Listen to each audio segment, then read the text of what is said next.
आप सभी का क्रिश न्यूज़ चैनल में बहुत बहुत स्वागत है। आपके लिए न्यू मूवी लेके आया हूँ, न्यू फिल्म लेके आया हूँ। भोजपुरी के पारिवारिक और ड्रामा इंटरटेनमेंट मूवी आप सबके बीच में लेके आया हूँ, जिसका नाम है गरीब बहुरिया। और ये यूट्यूब पे आ चुकी है, इसको आप लोग सर्च कर देखना ज़रूर। बहुत मस्त मूवी होने वाली है। ऑलमोस्ट सभी भोजपुरी कॉमेडी एक्टर आपको इसमें देखने को मिल जाएंगे और एक बढ़िया पारिवारिक और एंटरटेनमेंट करने वाली मूवी है। आप इस मूवी को बिल्कुल भी देखना ना भूलें। और अगर इस मूवी की मैं कहानी की बात करूं तो मेन जो कहानी होती है केवल यही होती है, केवल कॉमेडी मूवी। आप इसको कह सकते हैं कॉमेडी मूवी।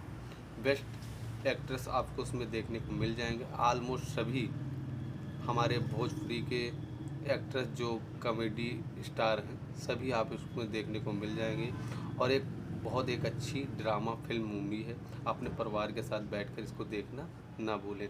कहीं ना कहीं न्यू मूवी अपडेट पाने के लिए कृष्ण न्यूज़ भोजपुरी चैनल को सब्सक्राइब कर लीजिए। आपके लिए ऐसे ही न्यू मूवी लाते रहेंगे और आपको इंटरटेनमेंट करते रहेंगे। जय भोजपुरी।